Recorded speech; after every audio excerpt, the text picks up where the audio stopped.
Welcome back to the channel, everybody. Just wanted to give you guys a race recap from our weekend at the World Fuel Internationals. If you follow the channel, I'm sure you saw the social media and stuff of updates on times and videos of on the track, but I just wanted to give you guys more of a behind the scene of what all took place this weekend. So first off, congrats to Jody Austin and the team. They earned every bit of it. They went up there and they threw down and won everything they could, and they earned every single bit of it. So congrats to Jody and the whole team, the Bushwhacker team.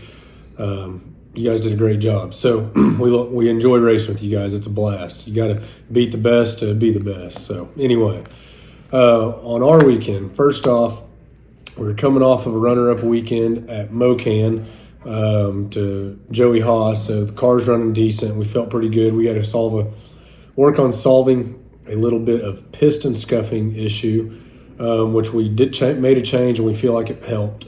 But at Eddyville, the air wasn't the best. It was 3,000, 3,500 bounced around. I think in the evenings got a little better. But first off, I'll start off by saying I'm a fair weather vlogger. I try so hard to remember and have time to at the track to record at the track videos, and I just never am able to make it happen. So you guys stuck with me sitting here describing the whole weekend all in one. So we started off getting ready for Q1. Weather wasn't the best. The cloud cover and temperatures were great, but the density altitude was not very awesome. So great warm up. Here's the video of that.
So warm-up went good. We go up for Q1. Not sure on what Brian had as far as the tune-up goes, but basically the best thing that came out of that run was John was 70 on the tree, and then it had some holes out and went hard right towards the wall, so he lifted.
Bring it back. check everything out. Obviously, parts are fine. You go to 60 foot, you don't hurt very much. So we get ready for Q2. Q2, we go up, and the gremlins of what happened at the night of fire at Eddyville come back. So he does a burnout, backs up. Once he backs up, he is unable to get it into forward. This time, with it not being a night of fire and a paid-in race, we decided to shut the car off and go back to the pit. So that night, nobody was sitting very high that night. We were all pretty frustrated. Thankfully, the race winner, Jody Austin, he decides to come over. He's a good friend of ours, and he's like, "Hey, man, what's going on? I just want to help check it out. Let's look at it." He looked at it, and he said, "Hey, I think you're not giving him enough clutch pedal," and that turned out being the fix. Long story short, I gave him a lot more clutch pedal after that run, and it's better than it ever was. It's crazy the difference. Our old car, we had a nice Bonifant can, is a Cadillac of clutch cans.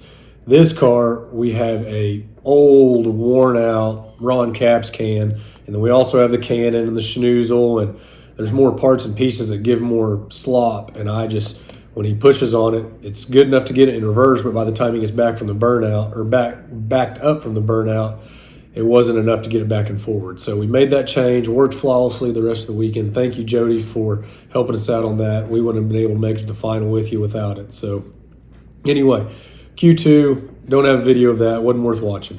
Q3, next day, we're in a last chance type deal. We're on the board with the 7-Eleven. Luckily, there's not enough cars, but I say luckily, we like a good show, but there wasn't enough cars to fuel A and B field, so we were automatically into the B field if we didn't make a good pass. Brian figured it out, put a great tune-up in it. Great job, Brian, if you're watching this. But we went 372. What did we go? 372 with a 0 at 210.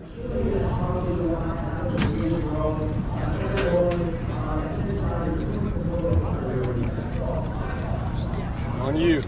Ready?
So made a great lap, put us second, 9 thousandths of a second behind Jody Austin. So Jody got the $1,000 bonus for number one qualifier by 9 thousandths. Once again, congrats, Jody. So anyway, we get number two. That puts us paired up with Cody Chatfield and the Booze Brothers team. So we're coming up for E1. We got Cody. We're in the right lane. Cody qualified with a 418 at 171. So first round, John is 118 on the tree, and Cody was 33. So Cody got out on him a little bit. We went 944 to the 60, 249 with a 0 to 330, and then we went a 365 with a 6 at 207. And I'll have videos and pictures I'll put on right here after this. John actually lifted on that right before the mile-an-hour cone. So the entire mile-an-hour section he was coasting, which is at 66 feet. So not a lot, not very long. It wouldn't have affected ET much, but the mile-an-hour would have been probably quite a bit higher had he gone all the way through. And that's something we're going to work on. John's, we're finally got this car going A to B, pretty decent passes, and John's adapting now. So, and he wears glasses, so we're going to be working on some things with that. So anyway, we ended up getting the win. Cody was nice enough to send me a GoPro video from his car, so I'm going to add that in here with ours. Here's all the video from that run. Ready?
So, fast forward, getting ready for E2. We come back, leak it down. We very, very minorly pinched a ring on number 3 cylinder. So that leaves us, we put a clutch in it every run. We also have to pull the left side head and get a piston put in. When they got it pulled, the sleeve didn't look bad at all. It barely pinched the ring. So they left the sleeve in, put a piston in. We get it all serviced and warmed up. We're good. And so second round, we have Nitro Madness, Radar Lechtenberg. So we're in the right lane once again. I think they went a 4 flat in first round, so we had lane choice. John was 92 on the tree that time to Radar's 107. John was 936, 60 foot, 248 with a 0 to 330, and then went a 370 with a 6 at 182. So he lifted very early on that once again. And that one he did intentionally, just he didn't want to risk hurting more parts and having to pull another head. Ready? You guys good? Yeah, we're good.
Jody 100.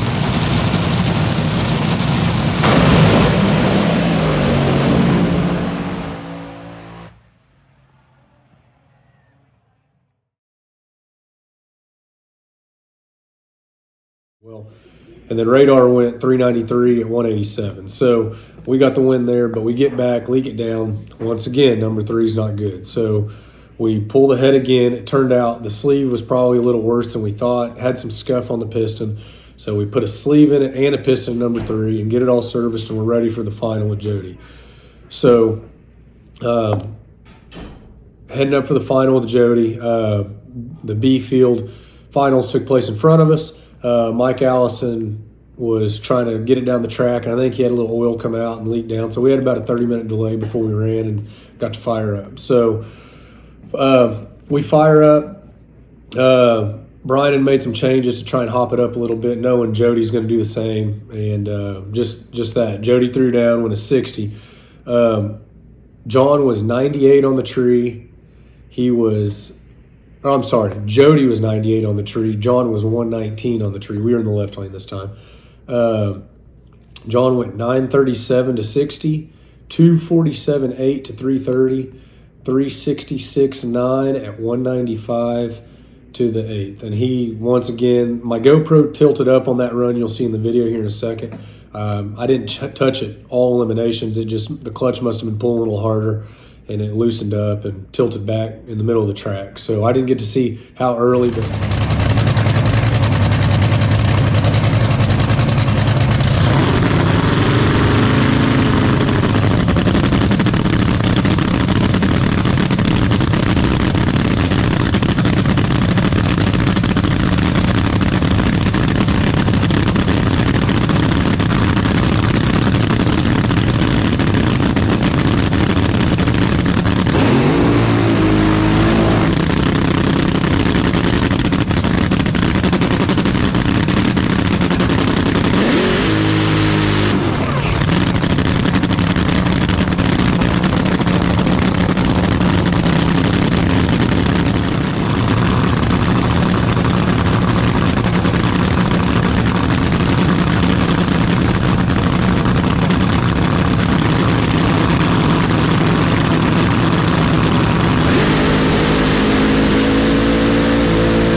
John, this is the first time the car's been consistently running pretty strong. Every pass we had a hole out, and you would have seen in the video already in Cody's run, the 65, it had a hole out at the hit. So we got a hot rod. It's if we can get all 8 to light, I would think that it would be a 50s car fairly easily. So, but anyway, in the final, Brian said it dropped a hole once again, and he lifted early and coasted to a 66. So running 60s at nighttime in the dark with glasses is a lot different than running them in the day. So we're going to be making some adjustments for John to help him out in the cockpit. But anyway, we're very happy with the weekend. Very strong performance from the car. We just need to work on getting all 8 lit, whether that means more blow or whatever. Brian will get that all figured out. He's been doing a great job. So congrats again to Jody. Strong run in the final. You earned it, man. That was awesome. It was a great pass for all the spectators. Great weekend at Eddyville. It's just great weekend, great crowd, great track, great weather. I was just wish if you weren't there, you should have been. So try and make it next year if you can. Thanks to all of our crew that helps us out. Brian, Larry, John, Kevin, Ephraim, Christian.